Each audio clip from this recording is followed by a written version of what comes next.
Hey guys, welcome to Satoshi समाचार। और हम लेके आए हैं आपके लिए आज एक नया episode in the middle of a bitcoin rally. तो साल अभी स्टार्ट ही हुआ है और 2 ही हफ्ते में हमें मिली है 25% की रैली बिटकॉइन में। तो राज बताओ यार, क्या चल रहा है? Yes like it's been an amazing week.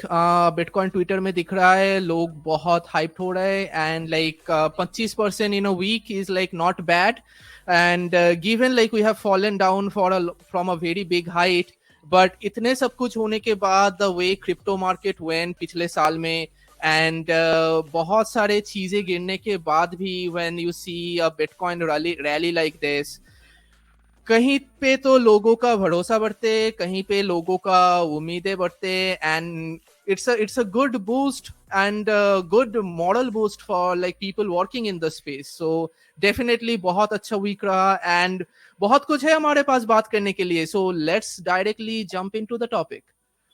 बिल्कुल। और ये मैट ओडल का ट्वीट है जिसमें उन्होंने ये length of the cycles, major bitcoin cycles की लेंथ इन डेज उनको कंपेयर करा गया है। तो आप देख सकते हैं कि जो साइकिल 1 था 2010-11 में आया था, वो डार्क नेवी ब्लू कलर में है, साइकिल 2 ग्रीन कलर में है, साइकिल 3 येलो में है, साइकिल 4 जो है वो ऑरेंज कलर में है। तो अगर हम Right. Length of drawdown in days compare करें तो ये वाला साइकिल प्रीटी मच बाकी साइकिल्स के साथ ही है, और ये one of the biggest bear market ही है इन टर्म्स ऑफ डेज। तो हम्म. इट्स अबाउट टाइम के यहाँ से टर्न अराउंड स्टार्ट हो।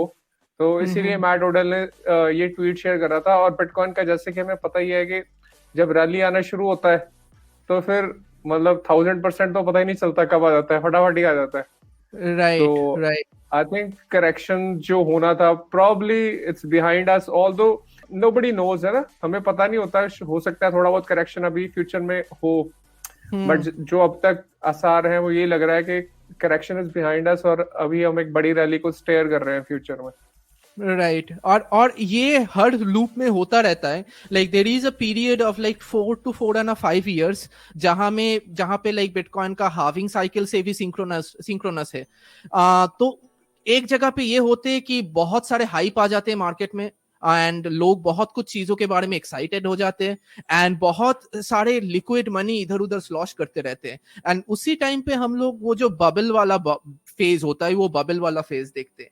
उसके बाद आता है रियलाइजेशन, उसके बाद आता है ट्रूथ, तो वो बबल बस्ट होता है और बिटकॉइन गिरता है. और ये पिछले रैलीज में भी सेम पैटर्न और दूसरे लाइक अभी भी वही सेम पैटर्न हो रहा है, बट गिरने के बाद it like crosses its floor and stabilises at some point. उसका फ्लोर अभी जो प्राइस गिरा था like 15-13, I don't think like that's floor for bitcoin, that's just too low. Bitcoin का फ्लोर अभी कुछ आराम से 35-40 तक होना चाहिए. तो ये मार्केट बस्ट होने के बाद जो प्राइस गिरता है, it crosses the floor, then comes back and slowly stabilises towards the floor price until the next bull run. तो नेक्स्ट कोई हाइप साइकिल जब तक नहीं आता है तब तक बिटकॉइन धीरे धीरे ये फ्लोर तक पहुंचते हैं. ये जब 20,000 से 3,000 में गिरा था तब द फ्लोर वाज अराउंड 10, तो 10 तक पहुंचने में उसको एक साल पूरा लग गया था. अभी ये 65 से 13 में गिरा है. The floor could be around 30-35, so we might see a gradual progression and slowly increase towards that 35 level. And ये काफी इंटरेस्टिंग इस वजह से है कि अभी मार्केट में कोई हाइप नहीं चल रहा है. There is no new hype कि ब्लॉकचेन में पैसा आ रहा है और क्रिप्टो में नया प्रोजेक्ट आ रहा है. All the projects are actually facing a very hard time, जिसके बारे में भी हम बात करेंगे. बट उसके बावजूद भी मार्केट में बिटकॉइन का रैली मिल रहा है. इसका एक ही मतलब होते है कि bitcoin is slowly finding it's foundation. जो लोग फाउंडेशन के लिए ये चीज को देख रहे हैं कि ये वोलेटिलिटी की मार्केट में, looking at the macro economics and the geopolitics what is happening all over the world, इस मार्केट में अगर मुझे कुछ स्टेबल चाहिए, अगर मुझे कुछ मजबूत चाहिए, वो क्या क्या चीज हो सकता है. Bitcoin is not the only one, इसके साथ और भी बहुत सारी चीज है. बट इंटरेस्टिंग यही है कि हर एक बुल रन के बाद जब क्रैश होते, एक नए वेव ऑफ लोग आते हैं मार्केट में जो धीरे धीरे बिटकॉइन का ये ऑर्गेनिक ग्रोथ लेके जाते हैं. And that is where we are actually building this foundation step by step. So I would say like this is actually the price movement you should care about, क्योंकि ये bull run और bust is like market cycle sentiments की वजह से होते हैं. But the mechanism जिसके वजह से Bitcoin will always have number go up is this kind of like organic, out of no reason, short form, like step by step increases. और ये होता रहेगा, और जितने साल जाएंगे ये लोगों को दिखता रहेगा, and eventually you will realise like bitcoin chart देखने का सबसे बढ़िया तरीका है उसको लॉग स्केल में देखो. लीनियर स्केल में देखोगे तो आपको बस बूम एंड बस्ट साइकिल ही दिखेगा, बट लॉग स्केल में देखोगे तो वो जो organic step by step growth होते हैं सालों के बाद वो दिख जाता है. So correct. मुझे ना लोग जनरली पूछते रहते हैं कि यार बिटकॉइन इतना तेजी से क्यों बढ़ता है या इतना तेजी से क्यों गिरता है. तो इसमें ना दो चीजें बोलूंगा. एक बात बोलते हैं कि fundamentals don't create liquidity, liquidity creates fundamentals. तो दुनिया के हर देश के बड़े बड़े मॉनेटरी सिस्टम्स है, चाइना का अपना है, यूरोप का अपना है ना, यूएस डॉलर का भी काफी बड़ा है. तो इन देशों में बेस्ड ऑन के सरकार क्या है, क्या कर रही है, वो स्टिमुलस दे रही है या नहीं दे रही है, और सेंट्रल बैंक्स क्या कर रहे हैं ना, सेंट्रल बैंक्स इंटरेस्ट रेट बढ़ा रहे हैं, कम कर रहे हैं, उसके बेसिस पे ये लिक्विडिटी पूल्स हैं, ये बढ़ या कम हो रहे होते हैं. और कई बार ऐसा मौका आता है मार्केट में जब सारे ही इंटरेस्ट रेट्स बढ़ा रहे होते हैं देश, या जब सारे ही देश इंटरेस्ट रेट कम कर रहे होते हैं. तो अभी we are at a point कि जिन देशों ने भी इंटरेस्ट रेट बढ़ाने थे वो बढ़ा चुके हैं, और अभी मार्केट में लिक्विडिटी इतनी कम हुई है कि everyone is trying to inject more liquidity into the system. जैसे कि हमने देखा चाइना ने भी रिसेंटली स्टार्ट करा इंटरेस्ट रेट कम करने, और यूएस से भी हमें सिग्नल्स आ रहे हैं कि फेडरल रिजर्व बैंक जो है वो अभी इंटरेस्ट रेट कम करने वाला है. तो मार्केट उसी चीज को एंटिसिपेट कर रही है, और उसकी एंटिसिपेशन में ही लिक्विडिटी मार्केट में आ रही है. और बिटकॉइन एक बहुत ही छोटा एसेट क्लास है compare to other asset classes. जैसे real estate hundreds of trillions of dollars का है, स्टॉक मार्केट भी 50 ट्रिलियन डॉलर की है, जबकि बिटकॉइन एक कुछ भी नहीं है, $500 बिलियन से भी कम का एसेट है. तो जब भी लिक्विडिटी मार्केट में आती है तो जो छोटे एसेट क्लासेस हैं वो सबसे पहले चढ़ते हैं और सबसे ज्यादा चढ़ते हैं. तो that's one of the reasons के एकदम से जो लिक्विडिटी आई है अभी थोड़ी सी आनी शुरू हुई है, और उसकी वजह से बिटकॉइन ऑलरेडी 25% क्विकली बढ़ भी गया है.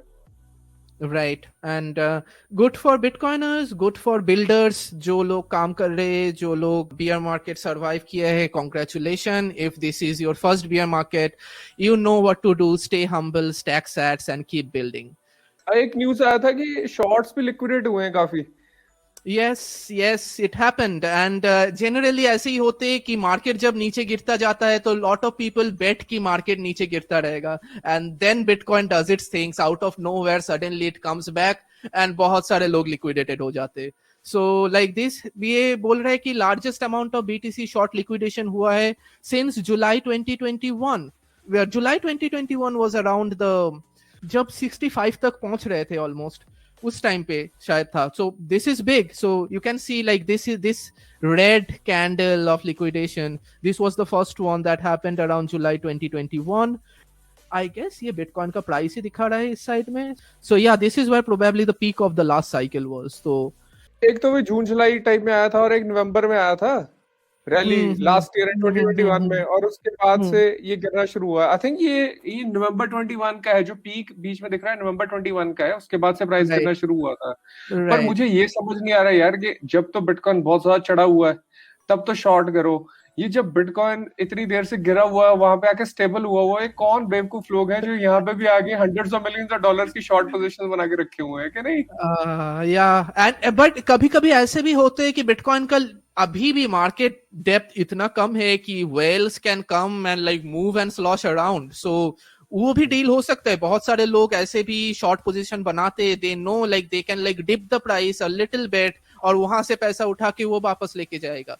But then again the market if flips, suddenly liquidity आ जाते हैं मार्केट में, suddenly lot of people starts buying up bitcoin, तो वो गेम खराब हो जाते हैं. Correct. Right. Moving on. So moving on to our tech topics, LND. Before commenting on this topic, let's go over the idea a bit. So I don't know पूरा details में मालूम नहीं है. I haven't like looked into the whole details. So बात ये है कि Lightning Labs जिसका product है LND, which is a Lightning node that is run by the predominant Lightning service providers in the industry. वो लोग एक proposal के ऊपर बात कर रहे थे that is like inbound fees, and inbound fees are ways of like creating different kind of fee structures for a lightning node for inbound and outbound channels, and उसके कुछ benefits है, उसके कुछ game theories है, and वो use करने से बहुत सारे फायदे होते in the protocol management and the routing systems. तो ये प्रोटोकॉल का अप्रोच क्या होगा उसके ऊपर डिबेट चल रहा था, and LND had PR open for a long time on their repository कि they wanted to merge a certain approach, but उस approach का कुछ problem था. Now everybody knows Lightning is a general network, right? Lightning is like interoperable network जहाँ पे बहुत सारे और भी products है. LND is one of them. तो बाकी सारे जो प्रोडक्ट लीड थे उन लोगों का कहना था कि there is a better way to do this, and LND का मानना था कि नहीं हम लोग यही करेंगे. तो बवाल वहीं से चालू हुआ. Now in this thread Matt Corallo is saying like rose beef का ये जो आर्गुमेंट था कि मैट कोरेलो ने कॉल आउट किया था रोज बीफ को कि like LND is needlessly adding complexity into the lightning protocol with respect to कि easier क्या हो सकता है बाकी implementation के लिए. Then the PR got added जबकि वहां पे बहुत सारे objections थे बाकी lightning developers की, and then Rosebeef उसके ऊपर counter किया and बोले कि like yeah we have done a lot of things and was arguing कि क्यों किए हैं क्या किए हैं, and then Matt basically countered back on Rosebeef and saying like it's nonsense. He gave this argument is like the only argument Jost GGR gave for the approach being taken is that it would be too hard to get review on the simpler approach in LND. तो apparently जो contributor थे, जो author था ये code का, तो they went in that particular approach because उसमें review favorable आएगा LND में, and then he kind of used that as his argument is like why he is going it that way. उसने link भी paste किया है. Yeah, in that link another important point is the probability of my PRs getting merged. I think that cutting deep into the channel state machine to change the balance update logic is not something that will be cheered for unanimously. If LND maintainer indicates otherwise, I am happy to change my approach. So he was even saying like मैं approach change करने में राजी हूँ, but if LND maintainers अगर merge नहीं करते मेरा pull request, then I'll not do that. So so that's the situation right now. So what Matt did last I checked is like Matt created a parallel implementation of this same idea for his project LDK, and LDK is also not a lightning node implementation but एक library है जिससे आप अपना खुद का lightning node बना सकते हो. So that's the situation, but I guess like interestingly it goes on to like in the community in general कुछ गुस्सा है LND के ऊपर, एंड LND के ऊपर गुस्से का कारण भी है. वो बहुत सारे टाइम दिख जाते हैं. कुछ पहले एपिसोड में भी हम लोग बात किए थे, बुड़क ने जो बग निकाले थे LND में, and LND in our servers got publicly broken, and many people say कि ये अप्रोच LND का आता है बिकॉज उनके एरोगेंस है कि उनके पास 99% मार्केट शेयर है, उनके पास सारी यूजर बेस है. एलेक्स बॉसवर्थ का एक मेलिंग लिस्ट पे कमेंट भी है कि बाकी implementations don't get much say in standard providing because they only serve 1 to 2% of the market, which is in my opinion is a problematic view. Like as a protocol developer of an open source lightning project, that is not a view that lead developer of certain projects should have. यार ये VC वाले in general silicon valley वाला mentality है जो हमें देखने को मिलता है कि प्रोजेक्ट्स क्या करते हैं नई फील्ड में बहुत सारा VC का पैसा उठा लेते हैं hundreds of millions of dollars और फिर एक तरह से मोनोपोली अपनी क्रिएट करने की कोशिश करते हैं और अल्टीमेट गोल क्या होता है सेंट्रलाइजेशन लेके आना है ना. और LND में they trying to do things जिससे मतलब you can point out right now but future में है ना they try to like centralise it in one way और द अदर. और हमें पता ही है कि LND है टैरो जैसे प्रोजेक्ट्स लेके आ रही है जिससे वो स्टेबल कॉइन्स को सेटल करना चाहता है बिटकॉइन पे. मतलब मार्केट में जबकि 100 ऑप्शन है स्टेबल कॉइन्स को करने की और उससे बहुत सारे लोग आर्ग्यू करते हैं कि रेगुलेटरी कैप्चर वगैरह भी होएगा. तो LND आई डोंट नो उन्होंने आई थिंक 80 या 82 मिलियन डॉलर्स अभी तक रेज करे हैं. तो मुझे तो ये समझ नहीं आती कि 82 मिलियन डॉलर्स आपको चाहिए किस चीज के लिए थे. एक लाइटनिंग इंप्लीमेंटेशन के लिए इतने पैसे तो चाहिए नहीं होते हैं ना. तो वहीं पे ही उनके इंटेंशन को क्वेश्चन करा जा सकता है. बट हाँ ये वाले सागा के बाद भी मतलब डेफिनेटली निकल के आ रहा है कि LND is not the player in the market जो ऐसी गेम खेलेगा जिससे सब इम्प्लीमेंटेशन का फायदा हो. वो प्रॉब्ली ये ट्राई करेंगे कि हम जो चाह रहे हैं वो हो जाए और बाकी इम्प्लीमेंटेशन को दबाया जाए. राइट एंड ये करने के पीछे इंसेंटिव भी है, क्योंकि लाइटनिंग में बहुत सारे सर्विसेज ऐसे हैं जिसके ऊपर से आप फी एक्सट्रैक्ट कर सकते हो, सो उसके ऊपर बिजनेस मॉडल बन सकता है।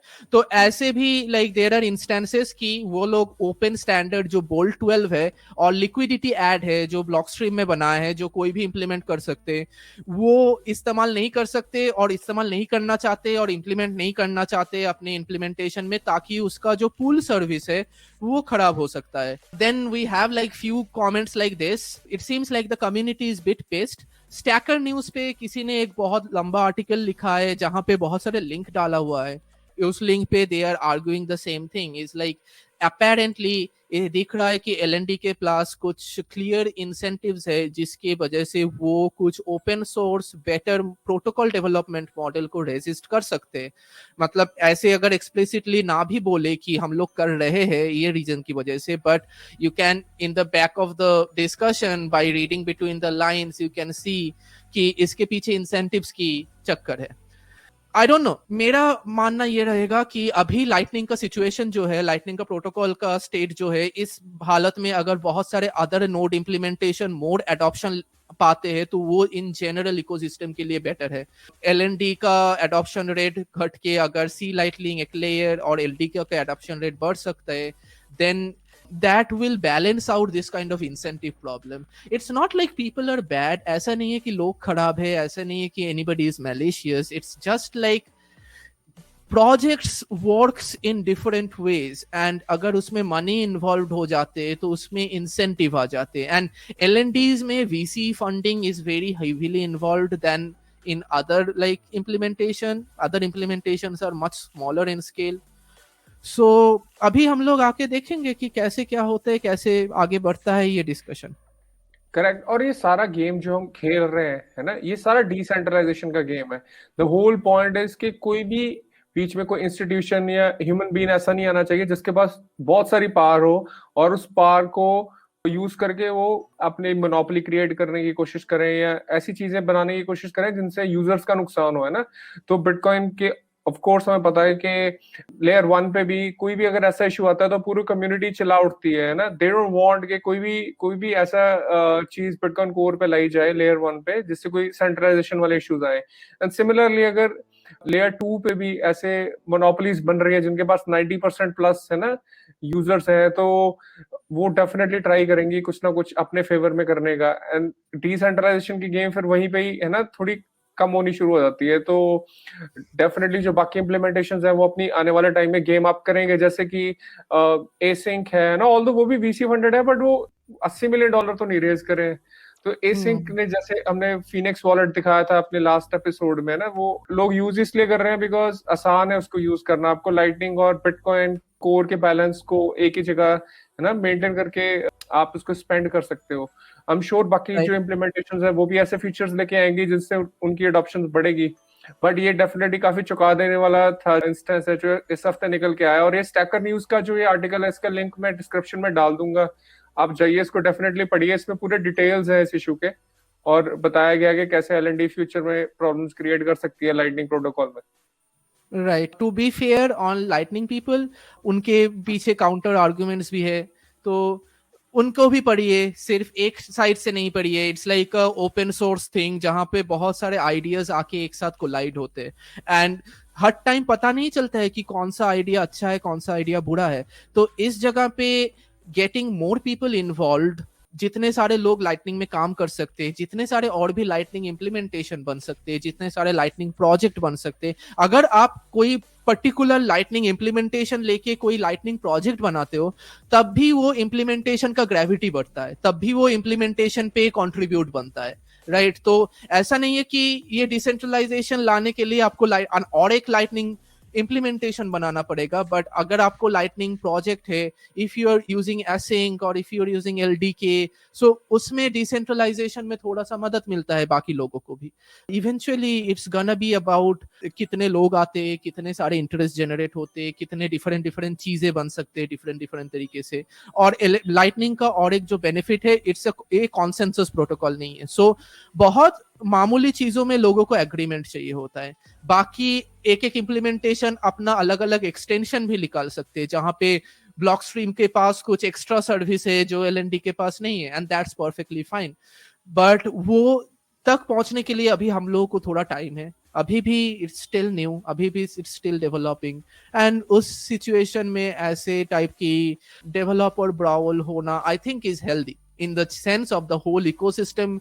बहुत सारे आइडियाज पे डिस्कस होना, बहुत सारे नए चीज ट्राई करने के लिए, दिस इज हेल्दी। बिल्कुल अग्रीड। तो चलते हैं अपने नेक्स्ट टॉपिक की तरफ जो है डीसीजी का सागा। सो विशाल एनलाइटन अस। तो अगेन इस हफ्ते भी डीसीजी वाले सागा में कुछ ना कुछ न्यूज निकल के आ रही है, और एक तो यही न्यूज था कि डीसीजी को मई ऑफ 2022 में ही पता चल गया था कि एफटीएक्स जो है वो ऑलमोस्ट इंसॉल्वेंट है, और उन्होंने अपना $2.5 बिलियन का जो एफटीएक्स का लोन था जेनेसिस को, वो उन्होंने रिकॉल करने की कोशिश करी थी कि भाई पैसे दे दो हमारे वापस, के बैंकरप्ट हो जाएगा तो वापस नहीं आएंगे। एफटीएक्स बैंकरप्ट हुआ जाके अक्टूबर में, करेक्ट। और ये ऑलमोस्ट है ना 6 मंथ्स ही पहले, 5-6 मंथ्स पहले मार्केट में कई लोगों को पता था कि एफटीएक्स दिवाला होने की कगार पे है। तो ये काफी चौंका देने वाली न्यूज थी। एंड देन सेकंड, एक कैमरून विंकलवॉस ने इस हफ्ते एक और लेटर लिखा है, ओपन लेटर है जो उन्होंने ट्विटर पे शेयर करा है। और ये लेटर लिखा है इस बार उन्होंने डिजिटल करेंसी ग्रुप डीसीजी के बोर्ड ऑफ डायरेक्टर्स को, और इसमें उन्होंने बैरी सिल्बर्ट पे फ्रॉड के इल्जाम लगाए हैं। और ये लेटर का लिंक भी मैं डिस्क्रिप्शन में डाल दूंगा, पर बहुत लंबा लेटर है, 4 पेज का लेटर है, और इसमें उन्होंने डिटेल में एक्सप्लेन करा है कि कैसे डीसीजी और जेनेसिस ने मिलके फ्रॉड करा है उनके कस्टमर्स के साथ, जिनके $900 मिलियन अभी भी स्टक हैं। तो ये एक न्यूज इस हफ्ते आई है, और आप जाके पूरा लेटर खुद भी पढ़ सकते हैं। And then another news is Silvergate bank, जो कि इन्वॉल्व था सिक्योरिटी प्रोवाइड करने में, जिसके बारे में हमने लास्ट एपिसोड में भी बात करी थी। तो सिल्वरगेट बैंक पे बैंक रन हो रहा था लास्ट वीक, और वो बैंक रन हो गया।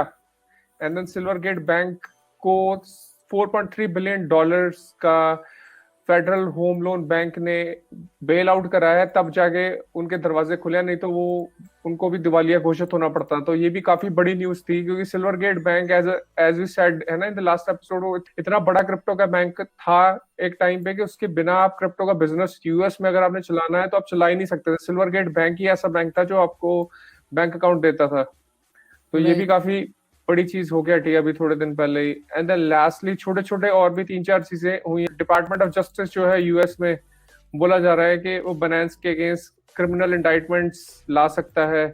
एंड देन नेक्सो के ऑफिस को भी पुलिस ने रेड करा है, ये भी कुछ दिन पहले की बात ही है। नेक्सो अगेन एक लेंडर है जो कि one of the largest lenders ही है क्रिप्टो स्पेस में। क्रिप्टो पे रूमर चल रहे थे कि नेक्सो भी सॉर्ट ऑफ इंसॉल्वेंट ही है, और लोग अपने पैसे वगैरह विड्रॉ कर रहे थे। अब ये नहीं पता कि अंदर की कहानी वहां पे क्या चल रही है, बट वहां पे पुलिस का रेड हुआ है, उसका भी आई एम श्योर इस हफ्ते और न्यूज निकल के बाहर आएगा। जेमिनी और जेनेसिस, इन दोनों को एसईसी ने सू करा है, तो एसईसी इन दोनों के अगेंस्ट लॉ सूट लेके आ रही है। तो जेमिनी तो ये एक्यूज कर रहा है कि जेनेसिस ने हमारे साथ फ्रॉड करा, पर एसईसी मार्केट में आके ये कह रहा है कि जेनेसिस और जेमिनी ने मिलके यूजर्स को फ्रॉड करा है। हाँ। एंड देन एक न्यूज ये है कि crypto.com को भी मेट्रोपॉलिटन बैंक है, उन्होंने बैंकिंग सर्विसेज प्रोवाइड करते थे, उन्होंने अपनी सपोर्ट पुल कर रही है। तो काफी डिस्ट्रस्ट दिख रहा है पूरी क्रिप्टो इंडस्ट्री में ओवरऑल। और आई एम श्योर आने वाले हफ्तों में हमें और ऐसे न्यूज निकल के आएंगे, और इनमें से कोई ना कोई चीज बहुत बड़ी भी हो सकती है। आई am sure digital currency group का कोई तो बड़ा न्यूज आएगा आने वाले हफ्तों में, बिकॉज उनको या तो बैंक्रप्सी करनी पड़ेगी, या उनको मार्केट में आके ये बोलना पड़ेगा कि हमें बेल आउट मिला है, उनको कहीं से पैसा रेज करना पड़ेगा, है ना। तो समथिंग हैज टू हैपन। और जेमिनी को भी अगेन, जेमिनी एक बहुत ही रेप्यूटेड एक्सचेंज है, और उनके अगर $900 मिलियन स्टक है उनके यूजर्स के, तो वो ऐसे हैंगिंग तो रहने नहीं देंगे। वो या तो उन कस्टमर्स को अपने पॉकेट से पे करके उनको बेल आउट करेंगे, या वो डीसीजी को बैंकरप्ट करवा के, है ना, उनके एसेट्स बेच के वहां से पैसे लेके आएंगे। तो something will definitely happen. Right. And अभी ये देख के जो लग रहा है कि अभी तो मतलब टाइटन्स के बीच में बस शब्दों की लड़ाई चल रहा है, पैसे तो लग नहीं रहा है इन लोगों के पास, किसी के पास भी है, डीसीजी और Barry Silbert. And Gemini got like stuck into it in some ways, क्योंकि जेमिनी ने बैरी सिल्बर्ट को फंड दे के रखा था। And now Gemini is in trouble, and Gemini is saying कि अभी like एक दूसरे पे मिट्टी फेंकना हो रहा है, and ऐसे ही होते मतलब when this kind of thing starts happening, you know like there is no good way out. मतलब इन लोगों के पास अभी पैसा है नहीं, पैसा फूफ हो चुका है, and वो FTX and Alameda say he like that was the main bomb that burst, and ये सारे उसका collateral damage दिख रहा है. देखते हैं आगे फिर विंकलवॉस टीम क्या करते हैं, एंड बैरी सिल्वर्स एंड DCG का क्या होते हैं. Nobody knows. Maybe they will go for bankruptcy. But again, like the government is coming out with the bailouts, so it kind of feels like it's the same Wall Street saga happening over and over again. And जो चीज crypto solve करने की कोशिश कर रहा था, crypto में वही चीज दोबारा दौड़ा जा रहा है. It's like history is rhyming, and this is so ironic, right? क्योंकि वही बेल आउट बंद करने के लिए बिटकॉइन बनाया गया था, and then we are saying like a lot of people can do a lot of risk and hide this risk under a lot of accounting gimmicks, and उसके बाद जब फटते हैं तब टैक्स पेयर ही आते हैं अपना पैसा लेके involuntarily. That's the important part. Involuntarily आपके ही पैसा जा रहे, आपसे ही पैसा ले रहे, आपका ही प्राइसिंग पावर कम हो रहा है, and then you don't have to have an opinion about it. So that's how it is, and that's how it's gonna be. And I think last में ये जो ट्वीट था हमारे, जहां पे DOJ is having like criminal indictment, SEC is going after like many things, even Binance का भी नाम आ रहा है कि Binance might be under target. I don't know, feels good to me. लग रहा है कि होना चाहिए, क्योंकि बेशर्मी का भी हद होती है यार. मतलब बिजनेस के नाम पे, इनोवेशन के नाम पे कुछ भी चिपक रहे हो लोगों को, एंड लोगों को पता नहीं है कि क्या चल रहा है पीछे, एंड लोगों को बस टोकन दिख रहा है, इमेज दिख रहा है, उसका प्राइस बढ़ रहा है, and all they are asking for easy money. ये गैम्बलिंग जैसा जो मेंटालिटी है उसके ऊपर लीच इन करना होता है.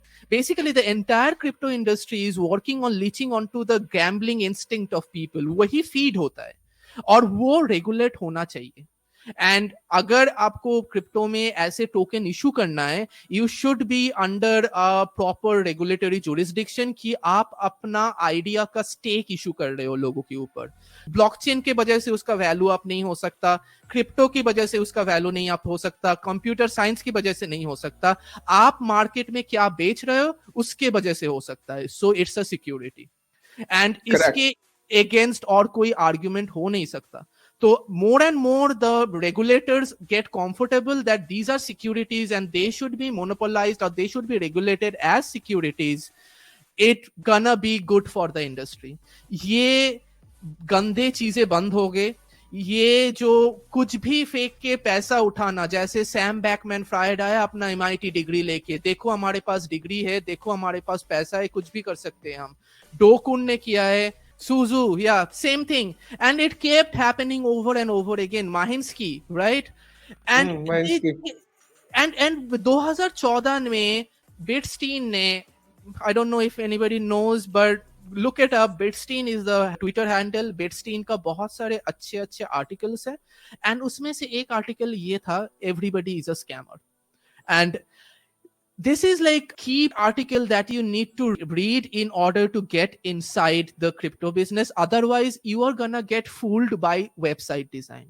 As simple as that. एक ग्राफिक्स यूजर बैठाते पीछे जो एक फाड़ वाला वेबसाइट बनाते, जिसको देख के आपको लगता है क्या टेक्नोलॉजी हो रहा है, राइट? उसमें कुछ भी टेक्निकल टर्म्स लिख देते हैं मैन, जो नॉर्मल यूजर को समझ नहीं आता है, और वो कहते हैं यार ये तो पता नहीं क्या है, पता नहीं है ना. एंड देन हमें पता है कि बिटकॉइन की 75% जो सप्लाई है वो तो लिक्विड है, कोल्ड वॉलेट्स में पड़ी है, गॉन फॉरएवर. सिर्फ 25% जो बिटकॉइन की सप्लाई है वो घूम रही है मार्केट में, और उस सप्लाई के ऊपर इन्फ्लेट कर करके हजारों तरह के टोकन्स बने हुए हैं, है ना. एंड देन कंपनीज बोल रही है, कोई बोल रहा है मेरे पास 2 मिलियन बिटकॉइन पड़े हैं, कॉइनबेस जैसी कंपनी, कोई कंपनी बोल रही है मेरे पास 6 लाख बिटकॉइन पड़े हैं, जो DCG क्लेम करता है, और पड़ा इनके पास कुछ भी नहीं है. और ये अपने फेक टोकन इन्होंने मार्केट में इशू करे हुए हैं. उन फेक टोकन्स को चाहे स्टॉक मार्केट पे लिस्ट करा है, चाहे बाइनेंस एक्सचेंज अपना BNB टोकन बनाया, सब फेक है. इन सब का सारे का कोई वैल्यू नहीं है. और देयर इज वन ट्वीट जो मैंने थोड़े दिन पहले पढ़ा था, कहते हैं कि if your token has a CEO, है ना, डंप इट फॉर सैट्स। उसका मतलब कोई वैल्यू नहीं है। अगर आपके टोकन के Totally. ऊपर कोई भी सीईओ है, उसकी कोई मतलब भी वैल्यू नहीं है, जीरो है वो। मतलब इस हिसाब से सोचिए ना, अगर आपके टोकन के पास सीईओ है, वो टोकन नहीं, वो सिक्योरिटी है। और आपके एग्जैक्टली। पास वो सिक्योरिटी गारंटी भी नहीं है जो स्टॉक मार्केट में आपको मिलते हैं, कि आपका बैलेंस शीट मेंटेन होगा, the company will work for the profit for the share holders. ये सारे जो फिड्यूशियरी ड्यूटी होते सिक्योरिटी इशूअर्स की, सीईओस की, उसका कोई गारंटी नहीं है। क्यों खरीदे लोग ऐसे चीज, है ना? तो in simple term is like it's totally gambling machine. And ये सिर्फ मार्केट में जब हाइप होते कुछ पीरियड के लिए, 1 साल 12 महीने, जब प्राइस ऐसे राइज होते, कुछ लोग बहुत पैसे बनाते। वो तो आप रेस के हॉर्स में भी बना सकते हो, राइट? वो तो आप लॉटरी के टिकट खरीद से भी बना सकते हो। स्पोर्ट्स में बेट करो यार, उससे अच्छा बना पाओगे, उसमें एटलीस्ट फंडामेंटल एनालिसिस कर सकते हो अगर आपको क्रिकेट आता है तो। यहाँ पे तो आपको वो भी नहीं आ पाएगा, राइट? तो it doesn't even make sense to gamble on crypto. That's like the worst part. And holding crypto for long term, yeah, like no, you should not do that. If you don't know what you are doing, if you don't know why to stay humble and stack sats and have your own self custody, stay away from this place. Correct. हजारों ही coins है market में, और आप सारे coins का long term word use कर रहा हूं मैं, लॉन्ग टर्म चार्ट कंपेयर करके देख लो सारे कॉइन्स का बिटकॉइन के अगेंस्ट। एंड लिटरली हाँ, मार्केट में हैंडफुल भी नहीं, 2-3 कॉइन्स भी नहीं है, और वो भी अभी कंपैरेटिवली अभी रिसेंटली ही है लॉन्च हुए, जिन्होंने बिटकॉइन को आउट परफॉर्म करा है। तो हजारों कॉइन्स में से व्हाट आर दी ऑड्स के 5 या 10,000 कॉइन्स में से आप वो 2-3 कॉइन्स चूज कर पाओगे, है ना? ऑलमोस्ट नेग्लिजिबल ऑड्स हैं इस चीज के। तो इट्स बेटर कि आप सिर्फ बिटकॉइन खरीदो, सैट्स खरीदो, और अपने कोल्ड वॉलेट में रखो और भूल जाओ। और विद योर सैलरी या वट एवर यूर अर्निंग, है ना, उससे धीरे धीरे सैट्स कलेक्ट करते रहो। इस स्ट्रैटेजी से आप जितने अमीर हो पाओगे, आप किसी भी और स्ट्रैटेजी से नहीं हो पाओगे, unless you get lucky man. हो सकता है कोई 1000 में से एक बंदा हो भी जाए, पर उसको एग्जाम्पल मत लो। बिकॉज जो 999 लोग अपना पैसा लूज कर रहे हैं ना, उनसे बात करके देखो, जिनके एफटीएक्स में लाखों करोड़ों रुपए डूबे हैं, उनसे बात करके देखो, जिनके एलेक्स मेहंस्की की कंपनी में जिन्होंने पैसे लगाए हुए थे, या जिनके 2 को1 वाले टेरा लूना में, yes, हाँ, कितना 70-80 बिलियन डॉलर पे पहुंच गया था man. Literally billions of dollars गए हैं उसमें, कई फंड्स के बिलियंस ऑफ डॉलर्स गए हैं, लिटरली 3-3 4-4 बिलियन डॉलर। तो go talk to them man, मतलब they will tell you. Su Zhu का भी ट्वीट आया था इस हफ्ते, वो बोल रहा था, वो भी एडमिट कर गया, कहता है कि द बेस्ट स्ट्रैटेजी इज कि बिटकॉइन खरीदो और कोल्ड वॉलेट में रखो, इससे बढ़िया कुछ नहीं है। जो बिलियंस ऑफ डॉलर्स के स्कैम भी रन कर चुके हैं। ये जो स्कैमर्स है, वो पीछे जाके वही करते हैं। हाँ। Like, put the thing in sats and put it in their cold storage, क्योंकि उनको पता है गेम क्या खेल रहे हैं वो, राइट? ये बस रिटेल लोग is like the one that suffers a lot with this gaming and all. So ऐसे ही चल रहा है। जब से मैं आया हूँ ये स्पेस से 5 साल हो गया, तब से देख रहा हूँ एक के बाद एक नया हाइप लेके आ रहे हैं लोग, नया चीजें बता रहे, ये कर सकते, वो कर सकते। ब्लॉकचेन में बहुत मिनिमल चीजें कर सकते। Blockchain is not suitable for anything else. क्योंकि ये सोचो ना, 1991 में ब्लॉकचेन इन्वेंट हुआ था एज अ डेटा स्ट्रक्चर। 1997 में उसका पहला एप्लीकेशन आया, ताकि वो भी एक बहुत नीश यूज केस में। Git was the first application जिसको डेवलप किया था लिनस टॉरवल्ड ने, लिनक्स का operating system open source collaborative model में बनाने के लिए, बस उसी के लिए। देन 1997 से लेके 2008 तक ब्लॉकचेन का कोई भी एप्लीकेशन नहीं बना। देन 2008 में पता चला कि ब्लॉकचेन यूज करके you can do one thing and one thing only, that is like have a very constraint but highly decentralised consensus system. Anyway, but अभी आप लोगों को जब लोग बोलते हैं कि ब्लॉकचेन से ये होगा, ब्लॉकचेन से वो होगा, नहीं होगा। ब्लॉकचेन से ज्यादा कुछ नहीं होते हैं। ये जावास्क्रिप्ट नहीं है कि कुछ भी बना दो इससे, गेम बना दो इससे। इसका लिमिटेशन है, इसका ट्रेड ऑफ है। अगर आपको कोई बोल रहा है कि मेरा ब्लॉकचेन 1000 TPS थ्रूपुट दे सकता है, वो आपको छुपा रहा है कि उसका ब्लॉकचेन कैसे डिसेंट्रलाइज नहीं हो सकता यार। Fundamentally there are like mathematical limitations behind it. So ये सारे चीजें होते, and then they come up with buzzwords like DAOs, like DEXs, IEOs, IDOs, NFTs, and लोगों को सुन के लगता है अरे बाप रे, इतना बड़ा अच्छा बज़वर्ड है, मुझे पता नहीं है, ये लोग स्मार्ट है, इनको पता होगा। एंड इसी के ऊपर पैसे कमाते हैं लोग यहाँ पे, राइट? तो like get educated. That's why we are here every week to give you this kind of words, and they will give you this kind of updates, and keep learning, keep educating. अगर जब तक आप comfortable नहीं हो अपना cold storage में Bitcoin sats इकट्ठा करने में, तब तक sideline में ही रहिए, पढ़ाई कीजिए, educate yourself, educate others, and in general enjoy life, do good work, enjoy life, and put some of that money into sats. Don't put all of your money in one basket, never a good advice. Just धीरे धीरे करके बनाते रहना is like the only strategy here. बिल्कुल, अब आगे चलते हैं और कुछ टेक खबरों के बारे में बात करते हैं। So BDK का नया रिलीज हुआ है, एंड इस रिलीज में ज्यादा खास कुछ नहीं हुआ है, mostly like some fixes here and there. अगर आप इलेक्ट्रॉन ब्लॉकचेन यूज कर रहे हो, like for this is for BDK developers, if you are using Electrum blockchain, उसका API में थोड़ा सा चेंज हुआ है, एक नया एक्स्ट्रा फील्ड आया है, so you might wanna check that. Then Fulcrum Electrum server use करके अगर आपको कनेक्ट करना है तो उसका कुछ compatibility इशू था जो फिक्स हुआ है. Then we have some minor changes here and there in bug fixes, and the link will be in the description. BDK का वेबसाइट में भी इसका रिलीज नोट दिया हुआ है, BDK का GitHub में भी इसका रिलीज नोट दिया हुआ है. So if anybody is interested in working on BDK, how to use BDK and stuff, feel free to ping me in Twitter, Discord, anywhere, and I'm always willing to help out people on using BDK. So उसके साथ चलते हैं on more exciting news. Vishal did something great this week. What did you do? So हम Nostr protocol पे try कर रहे थे कि कुछ एक सिग्नल जैसा ऐप बनाया जाए, तो इस हफ्ते वी वर ट्राइंग के एक कॉल करके देखते हैं. तो I had a Dave team जो इस पे काम कर रही थी, और हमने सक्सेसफुली एक Nostr प्रोटोकॉल को यूज करके एक iOS ऐप के विद इन एक ऑडियो कॉल करा, और वो सक्सेसफुल, और एक्चुअली ये कल ही हुआ है. और ये जैसे हुआ मैंने इसको ट्विटर पे डाला था, और काफी एक्साइटमेंट लग रही है Nostr कम्युनिटी में इसके बारे में. हम पिछले कुछ हफ्ते से देख ही रहे थे, हम फॉलो कर रहे थे Nostr कम्युनिटी में, और लोग डेफिनेटली चाहते हैं एक सिग्नल जैसा या व्हाट्सएप जैसी एक ऐप आए, क्योंकि Nostr का फायदा ये है कि आपका जो डेटा है वो एक सेंट्रलाइज सर्वर से प्रोसेस होके नहीं जाता है, रिलेज रहते हैं ना. कोई भी रिले आपके मैसेज को राउट करता है, तो अगर आप अपने फ्रेंड को कोई मैसेज भेजते हो, वो कोई भी आप अपने पसंदीदा रिले आप चूज कर सकते हो, और अपना आप रिले भी खुद रन कर सकते हो. छोटा सा एक घर पे एक रास्पबेरी पाई के एक छोटे से नोड में भी आप अपना रिले रन कर सकते हो, और वो रिले आपका मैसेज आपके जिसको भी आप मैसेज भेजना चाहते हो उसको उसके पास लेके जाएगा. और इसी को यूज करके, और हमने WebRTC का भी इस्तेमाल करा था इस प्रोजेक्ट में, तो ये भी सक्सेसफुल हुआ है. और ये बहुत जल्दी हम इस ऐप को ऐप स्टोर पे डालने वाले हैं. इसका नाम है मॉन्स्टर मीडिया ओवर नोस्टर, हम नाम रखना चाहते थे, तो मॉन्स्टर बन गया. तो Perfect.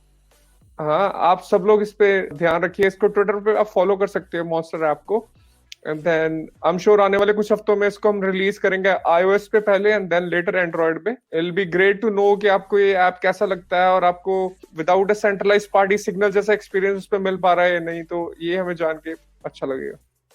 Nice, really nice, really nice. And this is actually very important work in the sense like ये दिखाते हैं कि Nostr सिर्फ सोशल मीडिया के लिए, सिर्फ ट्विटर जैसे एप्लीकेशन के लिए ही नहीं है, इसमें आप कुछ भी डाल सकते हो. It's like a generalized media sharing, like data sharing platform which is decentralized, and वो organically grow कर रहा है. और उसके रिले सिस्टम को यूज करके अगर आप वॉइस डेटा डाल सकते हो, ट्वीट डाल सकते हो, वीडियो डाल सकते हो, तो आप कुछ भी कर सकते हो, राइट. एंड इवेंचुअली ऐसे भी हो सकता है नए नए फ्लेवर्स के Nostr रिले आएंगे, कि कुछ Nostr रिले बोलेंगे कि मैं आपका डेटा स्टोर करूंगा परमानेंटली अगर आप मुझे थोड़ा सैट्स दो, उसके लिए सैट्स पर बाइट, कि कुछ पे रेट दिखाएंगे वो लोग. और कुछ डेटा बोलेंगे ये एक टेम्पोररी डेटा है, कॉल डेटा है, ये अगर आप मेरे यूजर से रिले यूज करके कॉल करना है तो you can do it freely, क्योंकि वो डेटा मुझे स्टोर करना नहीं पड़ेगा, वो कॉल होने के बाद I can delete it out. So ऐसे ऐसे पॉलिसीज बन सकते हैं Nostr रिलेज की. सो this is a really wonderful work. Congratulations on getting it out. And I'm really looking forward to try it out and dekhte kaise hote. But this is the way to go. And this is like showing what are the different weird use cases we can use Nostr. Even Nostr ke designer mein bhi nahi socha hoga iske bare mein, because he was thinking about like posts and tweets and stuff. But usse agar call ho sakta hai, to maybe usse video streaming bhi ho sakta hai. We can like keep on like trying out this kind of ideas, and एक के बाद एक ऐसे ऐसे नए नए चीजें बनता रहेगा, and really great. करेक्ट। और नॉस्टल प्रोटोकॉल की खासियत ये है कि इसमें जो बिटकॉइन और लाइटनिंग का जो एम्बेडेड पैसे वाला मनी का लेयर इसमें एम्बेडेड आता है ना, उससे जो एडवांटेज मिलता है ना, वो किसी भी और इंटरनेट की किसी भी प्रोटोकॉल से नहीं मिल सकता है। बिकॉज बाकी कोई भी आप प्रोटोकॉल यूज करोगे और आपको किसी भी चीज की अगर सेटलमेंट करनी है, तो उसमें वो बैंकिंग सिस्टम, पेमेंट गेटवेज आ जाते हैं। एंड देन अगर आपको किसी दूसरे कंट्री में किसी के साथ कोई छोटा सा ट्रेड सेटल करना है, तो उसमें आ जाता है कि हमारे देश के साथ उस देश की ट्रीटी नहीं है, या उन पे सैंक्शंस चल रहे हैं, तो उनके साथ नहीं कर सकते हैं। तो एक तरह से ट्रेड को इनहिबिट करता है जो ट्रेडिशनल इंटरनेट का लेयर है, जो पेमेंट गेटवेज का लेयर है। और क्योंकि बिटकॉइन एक परमिशनलेस सिस्टम है, और सिमिलरली नॉस्टर भी एक परमिशनलेस सिस्टम है, तो नॉस्टर के ऊपर आप कुछ भी बिटकॉइन को यूज करके बना रहे हो, और आप किसी भी थर्ड पार्टी के साथ सैट्स में सेटल कर रहे हो, तो इनहेरेंट जो परमिशनलेसनेस मिल रही है ना आपको, उसकी वर्थ ट्रिलियंस ऑफ डॉलर्स है, अगर मैं एग्जैजरेट नहीं करके कह रहा हूँ। Right. और डैमस ऐप तो हमने एक देखा जो ट्विटर का क्लोन है, मॉन्स्टर ऐप जैसे कि सिग्नल का क्लोन है, ऐसे तो ये तो this is just like a trial है ना। अभी तो ऐसे Right. हजारों अभी तो लाखों चीजें शुरू भी आएंगी। नहीं हुआ है, अभी तो शुरू भी हाँ, नहीं हर हुआ चीज, think of it man, YouTube बनेगा इस पे, गिट बनेगा, हर चीज बन सकती है नॉस्ट्रल प्रोटोकॉल पे, बिटकॉइन की मनी की लेयर को इनहेरेंटली यूज करके। है। तो राइट, मतलब मैं तो राइट। बहुत ही ज्यादा एक्साइटेड हूँ ये देखने में आने वाले कुछ सालों में क्या निकल के आता है नॉस्ट्रल प्रोटोकॉल में से। एकदम एकदम, इसमें बिटकॉइन एंड लाइटनिंग एम्बेडेड है, तो ये जो सर्वर्स हो गए, ये server they can like monetize themselves. तो इन लोगों को यूजर की डेटा बेच के मोनेटाइज नहीं करना पड़ेगा, जैसे गूगल करते, जैसे फेसबुक करते। आप अगर कोई वीडियो स्ट्रीम कर रहे हो तो यू कैन डू सैट्स पर सेकेंड, मिली सैट्स पर सेकेंड। सो आप एक अगर किसी का वीडियो स्ट्रीम कर रहे हो तो देयर कैन बी प्रोटोकॉल, आपका वॉलेट से मिलीसेट्स पर सेकंड से पैसा जा रहा है, आपको ऐड नहीं दिख रहा है, आपको high frequency high quality stream आ रहा है। जो क्रिएटर है वो स्ट्रीम का कुछ पोर्शन क्रिएटर के पास जा रहा है, कुछ पोर्शन जो सर्वर है, जो नॉस्टर रिले है जो ये डेटा सर्व कर रहा है, उसके पास जा रहा है। तो ऐसे करके एक फुल इकोसिस्टम स्टेबलाइज हो सकता है, where value to value kind of ideas जो अभी निकल के आ रहे हैं, नए नए टेक्निकल चीजें, जिससे हम नए तरीके की टेक्नोलॉजी बना सकते हैं। जैसे यूट्यूब का मोनोपोली चलता है, गूगल का मोनोपोली चलता है कि आप वहां पे कैंसिल हो सकते हो, आप वहां पे बैन हो सकते हो। ऐसे अगर अच्छे अच्छे सिस्टम निकल के आएंगे, this is going to be disruptive, and that's why people are interested about this kind of tech, because it's going to disrupt a lot of existing system, and it's gonna do without a CEO, and that's like the most coolest part of it. Exactly एक जो मुझे चीज अच्छी लगती है, जो अभी मैं बोल के भी हटा हूँ, कि इसमें रिलेज भी आप अपना खुद डाल सकते हो। तो हो सकता है कोई एक रिले आपको बैन कर दे, है ना, पर मार्केट में हजारों लाखों रिलेज रहेंगी, एंड ऐसे ज्योग्राफिक रिलेज भी रहेंगी, है ना। इंडिया में एक तरह की आपकी अपनी रिले रहेगी, चाइना में अपनी रहेगी, तो आप कहीं कहीं का रिले कहीं पे भी यूज करके एक मैसेज को कहीं पे भी भेज सकते हो। तो डिसेंट्रलाइजेशन इनहेरेंटली आ जाएगी इसमें, प्रीटी मच जैसे लाइटनिंग के नेटवर्क पे आ रही है। और अपना रिले आप खुद कॉन्फ़िगर कर सकते हो मैन। आप सोचोगे आपने फेसबुक का मैसेज भेजना है या व्हाट्सएप की कॉल करनी है, और क्या व्हाट्सएप के अंदर ये डाल सकते हो कि जो मेरी कॉल है वो व्हाट्सएप का सर्वर ना लेके जाए, वो कोई और सर्वर है मेरा वो लेके जाए। कर ही नहीं Right. सकते आप किसी प्रोटोकॉल को यूज करके। सिर्फ नॉस्टर है ऐसा प्रोटोकॉल जो आपको अलाउ करता है। तो मतलब पोटेंशियल इसका मतलब ह्यूज है। आने वाले टाइम में क्या क्या निकल के आएगा हमें खुद ही नहीं पता अभी इसमें से। Exactly, exactly. Really exciting and really looking forward to see what comes out of this race. And thanks for contributing. And we will keep talking about it. And we are all looking forward for the launch. बिल्कुल Okay. बिल्कुल, अभी चलते हैं और macro economics की दुनिया में से कुछ खबरें हैं उनकी बातें करते हैं। Yes. और इस हफ्ते जोर्डन पोस्टार का एक और पेपर आया है जिसका नाम है वॉर एंड पीस।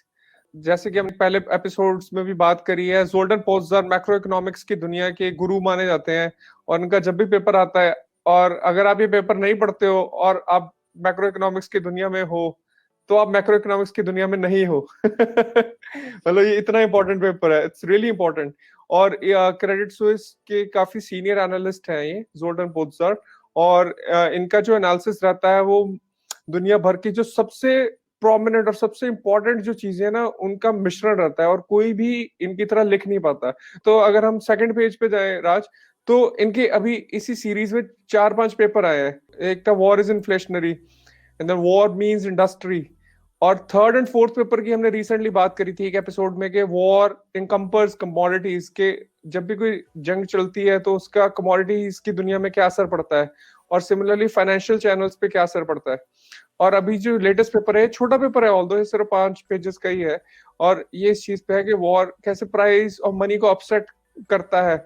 और ये आप डिटेल में जाके पेपर पढ़ सकते हो, बहुत ही उम्दा लिखा हुआ पेपर है, पर मैं डायरेक्टली समरी पे जाऊंगा। और जोल्टन अपने तरीके से इसको समराइज करते हैं, और आपको ये समझना पड़ेगा कि जोल्टन जो है वो ट्रेडिशनल मैक्रो इकोनॉमिक्स की दुनिया के गुरु हैं, जहां पे अभी भी गोल्ड को माना जाता है साउंड मनी, और वो बिटकॉइन की तरफ ऑल दो बातें करते हैं, पर उनको अभी ये नहीं पता है कि बिटकॉइन का पोटेंशियल कितना ज्यादा है। और they don't consider bitcoin as an asset class.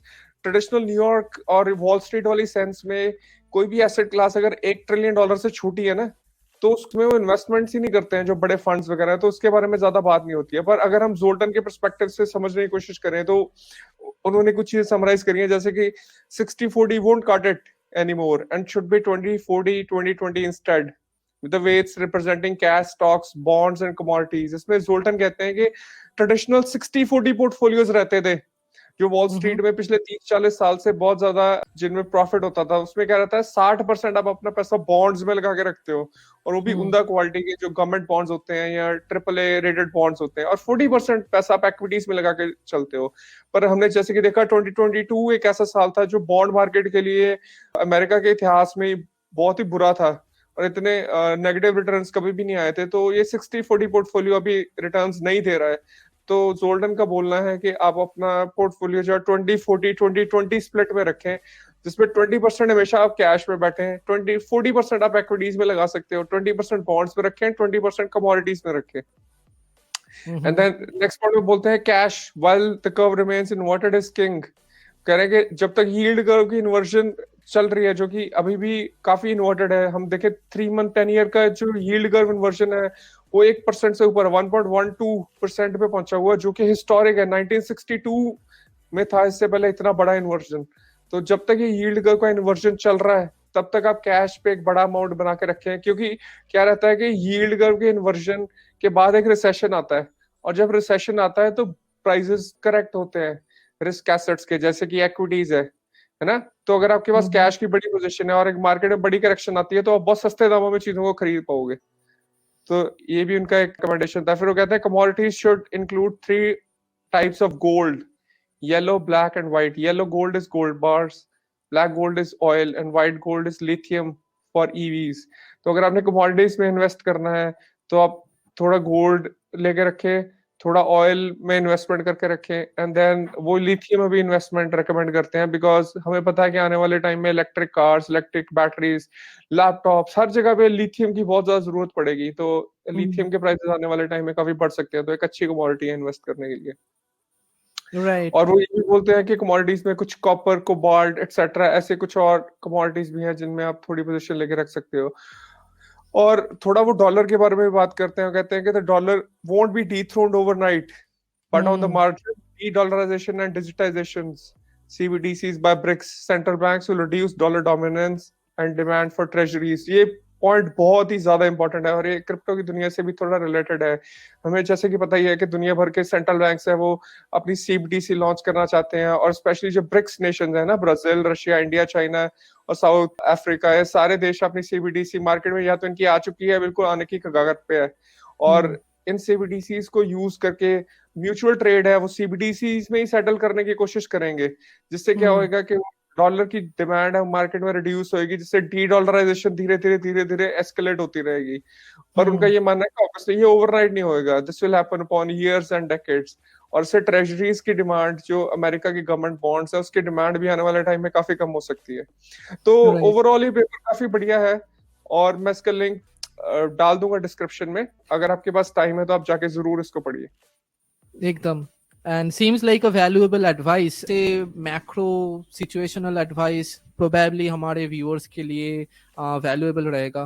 and we have a summary जो हमने already बात की है कि 60-40 नहीं रहना चाहिए, and we have to like develop in different kind of strategy. So अगर आप ये पेपर फॉलो नहीं करते हो तो जरूर फॉलो कीजिए, इसके पिछले वाले इश्यूज को भी देखिए, and lots of interesting thing जो विशाल ने हम लोग को लास्ट टाइम भी बताया था जोल्टन की पेपर से लेके, एंड इस बार भी दिखा. We are heading towards some kind of like shift in global geopolitics in that sense कि last 1945 1947 वर्ल्ड वॉर 2 के बाद से जैसे हमारा वर्ल्ड का पावर स्ट्रक्चर बन रहा था, बैठ रहा था, उसके हिसाब से it seems like after 2010 and specifically CBDCs and this new war that is going on and बाकी जो जो मसले चल रहे हैं, उस हिसाब से देख के ये लग रहा है कि अगले 1-2 दशक में बहुत सारे स्ट्रक्चरल चेंजेस होने वाले हैं. तो yep, if you're an investor, it makes sense for you to keep an eye, keep an open mind and keep exploring your possibilities. And even if you are a learner, अगर आपको सिर्फ चीजें जानने का शौक है तो जोल्डन का पेपर आपको काफी बढ़िया इंसाइट्स देता है. फॉर एग्जांपल, हमें पता है कि दुनिया भर में अभी कैसे रिसेशनरी सिचुएशन हो रही है और बहुत सारे जो इमर्जिंग मार्केट के कंट्रीज हैं उनमें क्राइसिस वाला सिचुएशन ये हो रहा है. जैसे कि अभी सेंट्रल बैंक ऑफ नाइजीरिया ने अभी लास्ट वीक ही जो विड्रॉल्स है वो $100 पर डे पे रिस्ट्रिक्ट कर दिए हैं और वो बोल रहे हैं कि बाय 2023 जनवरी 25 जो कि 2 हफ्ते में है, वो सारे फिजिकल बिल्स बंद करने वाले हैं. जो प्रीटी मच डीमोनेटाइजेशन इंडिया में हुआ था, वैसा ही कुछ सिनेरियो 1-2 हफ्ते में नाइजीरिया में हो सकता है. नाइजीरिया एक बहुत बड़ा देश है, पता उसकी पॉपुलेशन अराउंड 300 मिलियन या कुछ ऐसा है, बहुत ज्यादा पॉपुलेशन है. और इतने बड़े देश में कुछ ऐसे लॉज अगर आ रहे हैं तो उसका मतलब है कि काफी क्राइसिस वाला सिचुएशन चल रहा है. इसमें एक छोटा सा क्वेश्चन मेरा है, ये है कि लाइक ये डिमोनेटाइजेशन हमारे जैसे ही हो रहा है, मतलब जैसे इंडिया में हुआ था in a sense like trying to figure out dark moneys and, या फिर कुछ और वजह से हो रहा है this like political collapse going on over there? यार रीजन तो कोई भी बुलशिट होता है, मतलब डजंट इवन मैटर रीजन क्या है. और इंडिया में तो ज्यादा ड्रास्टिक था कि ओवरनाइट ही कर दिया था, है ना, रातों रात ही हो गया था. इसमें एटलीस्ट 2 हफ्ते का टाइम तो दे रहे हैं ना. तो आई एम श्योर कि कुछ ना कुछ रीजन रहेगा, है ना. And will try to find that out as well, but mostly bullshit ही रहेगा. नाइजीरिया में हमें पता ही है कि बिटकॉइन की अडॉप्शन बहुत ज्यादा है. One of the largest adoptions है ना बिटकॉइन की नाइजीरिया में ही. और इसका रीजन यही है कि जो उनकी लोकल करेंसी नायरा है वो डॉलर के अगेंस्ट काफी इन्फ्लेशनरी रही है पिछले काफी सालों से, ऑलमोस्ट 2 डेकेड से. तो लोग परेशान हो चुके हैं इन्फ्लेशन से और वो अपने पैसे को एक ऐसी करेंसी में रखना चाहते हैं जो long term store of wealth है. और जब भी बिटकॉइन की अडॉप्शन किसी भी देश में बढ़ती है तो वहां के जो बैंकिंग सिस्टम है उससे विड्रॉल्स काफी बढ़ जाते हैं. तो उन्हीं विड्रॉल्स को रोकने के लिए एक तरह से स्टेप लिया जा रहा है. और अगर फिजिकल कैश को एलिमिनेट कर दिया जाएगा या करंट कैश को इनवैलिडेट कर दिया जाएगा तो उससे एटलीस्ट एक टेम्पररी रिस्पाइट मिलेगा और बैंकिंग सिस्टम में पैसा वो आई एम श्योर एक्सपेक्ट कर रहे होंगे कि वापस आएगा. And they will have all the money in that control system after that, अगर फिजिकल कैश को नल एंड वॉइड कर देते हैं तो इस हिसाब से ये नहीं रखता है कि इसमें तो बिटकॉइन का एडॉप्शन और भी बम्प अप हो जाएगा अगर लोगों को क्लियरली दिख रहा है कि उसका पैसा बैंक में फंसा हुआ है एंड बैंक उसका पैसा वापस नहीं दे रहा है. ये जितना ज्यादा दिखेगा उतना बैंकिंग सिस्टम पे लोगों का भरोसा घटेगा, राइट? एंड जितना भरोसा घटेगा उतना बिटकॉइन का ज्यादा एडॉप्शन भी आएगा. एंड बिटकॉइन को तो ये लोग स्टॉप कर नहीं सकते, and it's already like a highly adopted bitcoin nation in entire African region, Nigeria. And वहां पे अगर ऐसे चीज हो रहा है तो आई एम लाइक थिंकिंग कि वहां पे तो सारे लोग अभी बिटकॉइन वॉलेट में ही स्विच कर जाएंगे, फिर बोलेंगे कैश भी नहीं है, बैंक भी पैसा नहीं दे रहा है, फिर हम कहाँ जाए. बिल्कुल, क्या पता जो रैली आ रही है अभी नाइजीरिया में लोग परचेज कर रहे हो. I am not even kidding, क्योंकि हमें पता है कि जब इंडिया में डिमोनेटाइजेशन हुआ था, इंडिया में भी मतलब बहुत सारे लोगों ने बिटकॉइन परचेज करा था एट दैट टाइम, है ना. आई एम श्योर कि आने वाले टाइम में बिटकॉइन की अडॉप्शन नाइजीरिया में बढ़ेगी और विल कीप एन आई कि नाइजीरिया में 25 जनवरी के आसपास व्हाट हैपेंस अगर डिमोनेटाइजेशन वाला कुछ ऐसा सीन होता है तो. Right. With that let's go ahead. And Lebanon में बैंक ऐसे चलते हैं. हम चाहते हैं हमारे दर्शक देखें, एक बंदा बैंक के बाहर खड़ा है.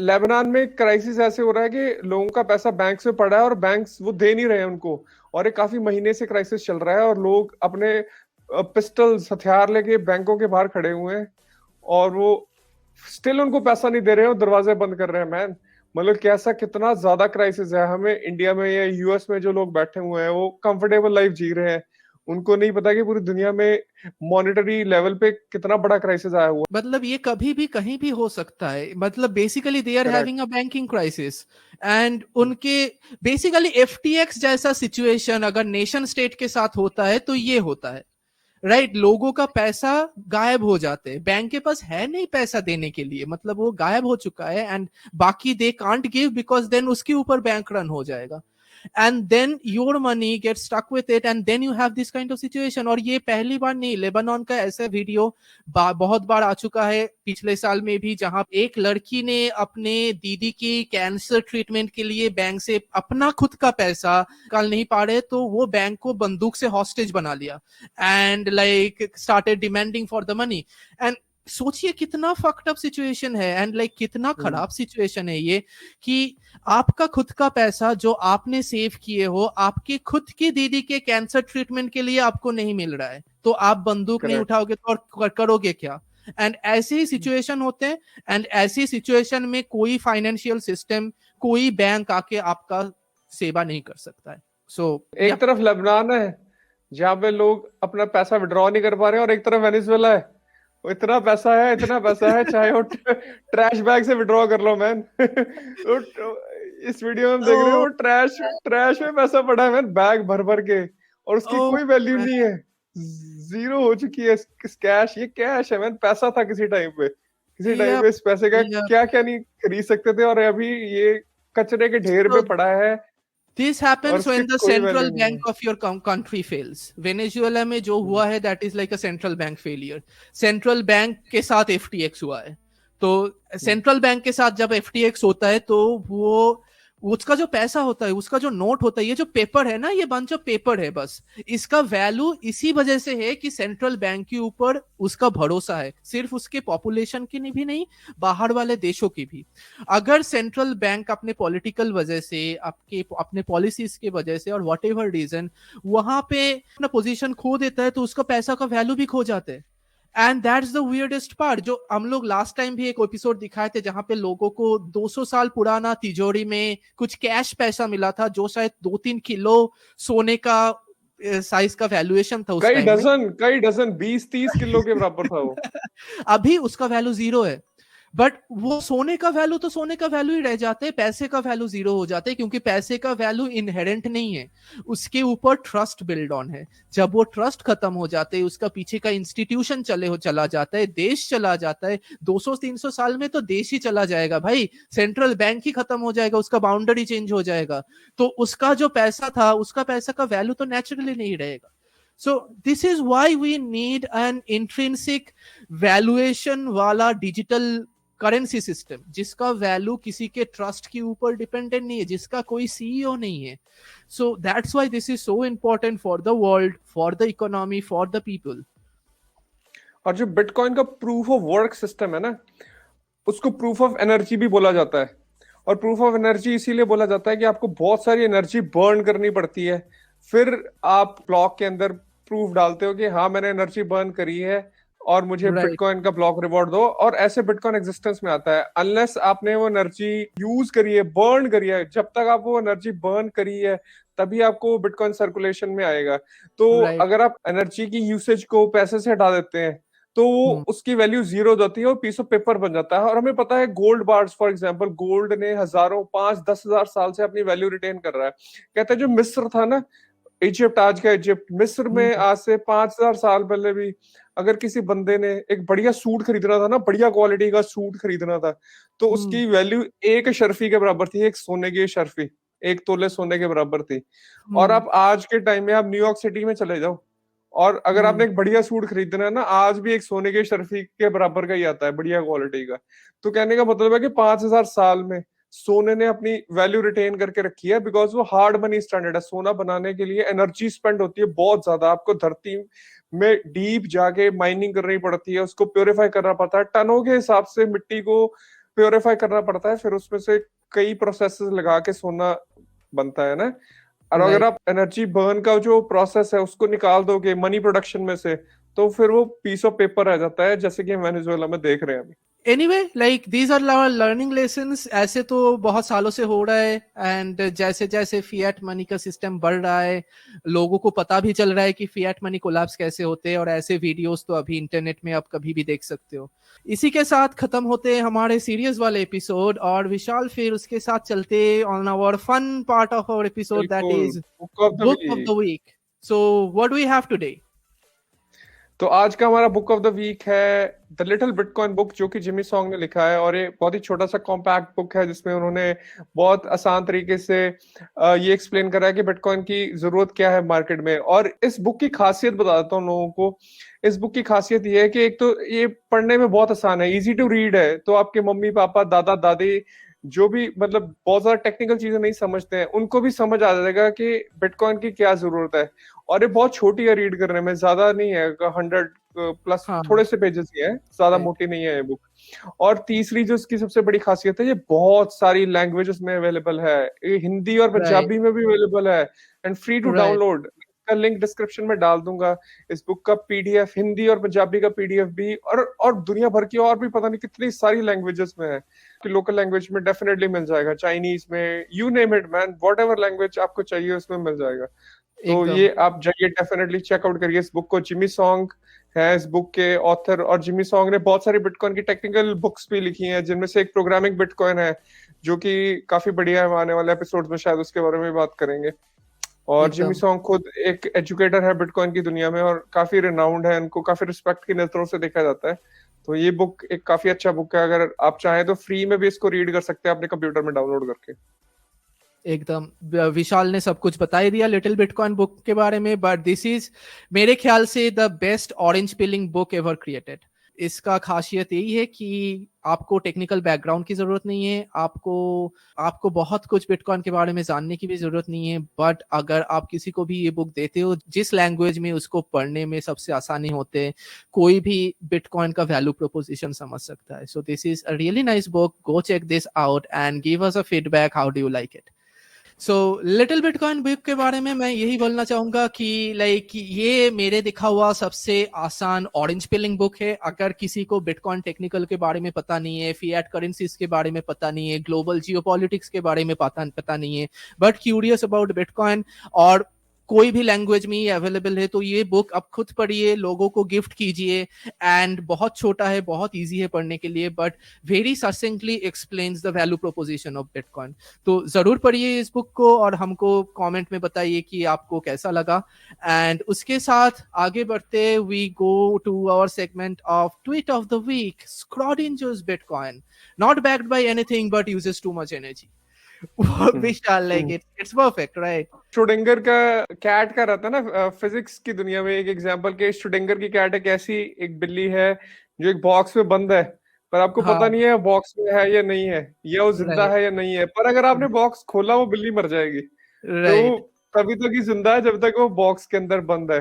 तो प्रीटी राइट मच उसी एनालॉजी को यूज करके ये श्रोडिंगर्स बिटकॉइन की एनालॉजी बनाई गई है। और मैंने यूज इसको इसीलिए करा है इस ट्वीट को, बिकॉज बहुत सारा फंड क्रिएट करा जाता है मार्केट में आके। पिछले हफ्ते भी राइट हमने देखा कि कुछ लोग थे जो फंड क्रिएट कर रहे थे कि बिटकॉइन ऐसी चीज है, इसकी तो कोई बैकिंग ही नहीं है। और बट वही लोग हैं at the same time main stream media वाले, जो आगे ये भी कहते हैं कि बिटकॉइन बहुत ज्यादा एनर्जी वेस्ट कर रहा है। तो अगर ये बैक किसी चीज से नहीं है तो एनर्जी कैसे वेस्ट कर रहा है? एंड वही इसके बिटकॉइन का सर्कुलर लूप है actually. Bitcoin is backed by the energy, the energy is not actually wasted if you take that energy out. और कोई वैल्यू बैकिंग नहीं होते डिजिटल ऑब्जेक्ट को मनी के दौर से देखने के लिए। लाइक गोल्ड इज फिजिकल, कि वो धरती के बीच छुपा हुआ है, तो वही उसका वैल्यू प्रोपोजिशन हो गया।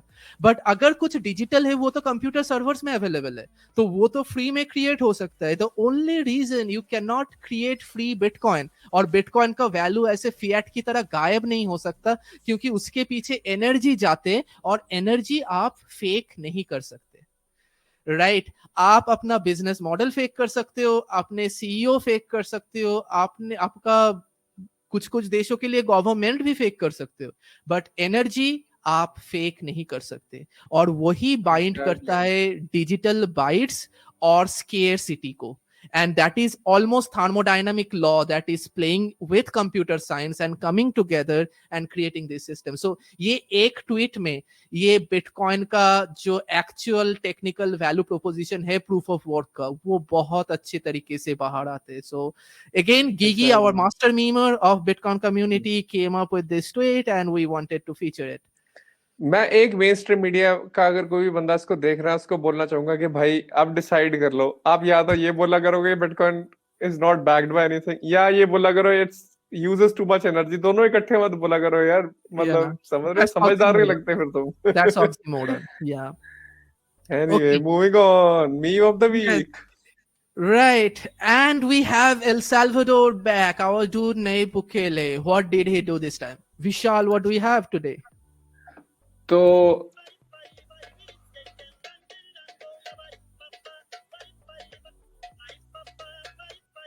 Nayib Bukele seems fun, and he is like having a lot of fun time. हाँ, और इस हफ्ते न्यूज आई है एल साल्वाडोर से कि एल साल्वाडोर जो काफी टाइम से प्लान कर रहा था कि वो बिटकॉइन बॉन्ड्स इशू करेगा, तो वो बहुत जल्दी करने वाला है उन बॉन्ड्स को इशू. तो ये न्यूज आई है, और ये न्यूज का एक ब्लूमबर्ग आर्टिकल का लिंक भी है जो मैं ट्राई करता हूँ अगर मैं दर्शकों के साथ शेयर कर सकूं. तो El Salvador passes law allowing bitcoin bond issuance.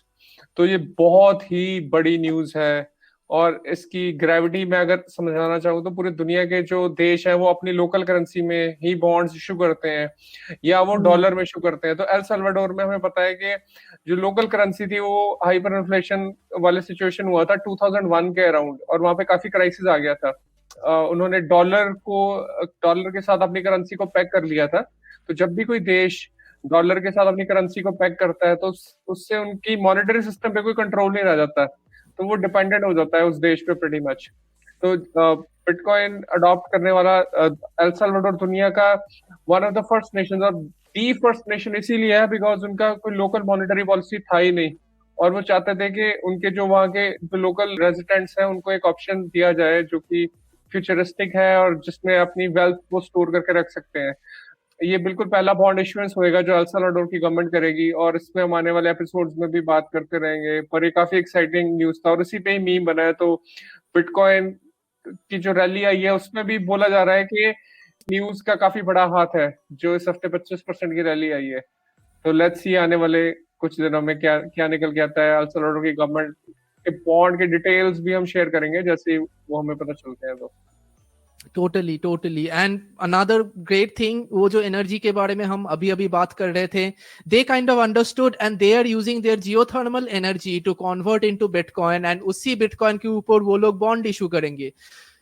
Kind of like the smartest thing to do with your natural resource. If you have free green energy source like that and you can convert that into money that you can put into your central bank reserve, best game ever. So it's amazing to see what El Salvador is doing. They are very progressive about this Bitcoin strategies. They understand the system. They know how to work with it. They know how to integrate with it. And they kind of went all in. And उसके बाद से ही देख रहे कि El Salvador की economic boom काफी ज्यादा हो रहा है. Like a lot of people are going there to create business. Lot of events are happening. Tourism bust हो रहा है वहां पे, अच्छे होटल बन रहा है, एंड पूरा इकोनॉमी का whole ही चेंज हो रहा है within over the years. So that's what happens when Bitcoin touches a country, and this is another experiment where we are seeing like the entire country is uplifting themselves from this dollar hegemony. उन लोगों का वही situation था, खुद का पैसा नहीं था, they were dependent on the dollar. अभी उसके पास एक न्यूट्रल मॉनेटरी सिस्टम है जो वो लोग अडॉप्ट करके फर्स्ट मूवर एडवांटेज भी ले सकते, जो कोई देश के पास नहीं है अभी तक, एल साल्वाडोर के पास है. सो काफी एक्साइटिंग न्यूज है, काफी बड़ा न्यूज है, and I am really looking forward to see how the details flash out. और इससे जो नायब बुकेले जो एल साल्वाडोर के प्रेसिडेंट है, उनकी रेपुटेशन काफी बड़ी है. उनके देश के जो लोग हैं उनको बहुत पसंद कर रहे हैं, और उनकी जो रेटिंग्स है एल साल्वाडोर के विद इन वो काफी बड़ी है पिछले कुछ महीनों में. तो इससे साफ पता चलता है कि जो बिटकॉइन के एडॉप्शन की उनकी पॉलिसी है वो उसको पसंद कर रही है एल साल्वाडोर की जनता. यस, एंड उसका पॉलिटिकल अपलिफ्टमेंट में भी हो रहा है उस हिसाब से, and he is getting a lot of mass support doing this, right. तो अभी आगे देखते रहेंगे कि एल साल्वाडोर में क्या क्या होता है, but this is like really exciting. Okay, बिल्कुल. इसी के साथ चलते हैं हमारा एक bonus meme of the week पे, और ये मीम हमने इसलिए इंक्लूड करा है बिकॉज ये प्रीटी मच समराइज करता है हमारा जो पॉडकास्ट करने का इनिशिएटिव है उसके पीछे का पर्पस। तो अगर आप इस वीडियो को देख रहे हैं तो आप समझ जाएंगे कि हम क्या बोलने की कोशिश कर रहे हैं। एसेंशियली मार्केट में बहुत सारे शिट कॉइन्स है मैन, और वो सारे शिट कॉइन्स आपसे आपका बिटकॉइन छीनना चाहते हैं। और अगर आप इस स्पेस में नए आ रहे हो तो आप जो सालों साल की जो समरी है और उन लोगों से है ना आप सीखो जिन्होंने अपना सारा पैसा लूज करा हुआ है, और वो आपको यही बताएंगे कि भाई मार्केट में कुछ भी और बुलशिट जो कॉइन्स है उन पे स्पेकुलेट मत करो, आप सिर्फ बिटकॉइन खरीदो, अपने कोल्ड वॉलेट में डालो, एक्सचेंज में मत छोड़ो, और चैन की नींद सो, है ना। that's the summary. Right, and basically that's what we have been doing, that's what we want to do, and that's what we will keep doing. So that's why we are here, that's why we are producing this for you guys, ताकि लोगों को सुनाई दे, लोगों को समझ में आए, लोग और भी इंटरेस्ट हो ऐसे क्वेश्चंस लेके, टेक्निकल, फिलोसॉफिकल, पॉलिटिकल, इकोनॉमिकल, सारे चीजें। एंड ये एक जर्नी होने वाला है। हम लोग एक पैराडाइम शिफ्ट के पहले खड़ा हुए हैं, एंड अगले 20 साल, 30 साल, 50 साल में बहुत कुछ चेंज होने वाले हैं। तो अगर आप क्यूरियस सोल हो, अगर आपको चेंज एक्साइटिंग लगता है, अगर आपको टेक्नोलॉजी एक्साइटिंग लगता है, तो आप जरूर देखना चाहोगे कि ये फील्ड में क्या क्या हो रहा है, क्या क्या बन रहा है, कैसे नए चीजें आ रहा है, कैसे नए तरह की स्ट्रक्चर्स एंड सिस्टम बन रहा है। तो hope this was a fun episode. उसी साथ खत्म करते हमारे इस हफ्ते की सतोशी समाचार। Yes, any last word for our viewers? नहीं, दैट्स इट। अब इस हफ्ते बस ये नजर रखते हैं कि बिटकॉइन की रैली किस डायरेक्शन में जाती है, प्लस डीसीजी वाला सागा से भी आई एम श्योर कोई ना कोई न्यूज निकल के बाहर आएगी। अगर आपको कोई टॉपिक पसंद है, अगर आप किसी टॉपिक पे हमारे राय और विचार और ओपिनियन, और we want to see us having fun over that topic, let us know in the comment section. And उसी के साथ खत्म होते हमारे इस हफ्ते के सतोशी समाचार।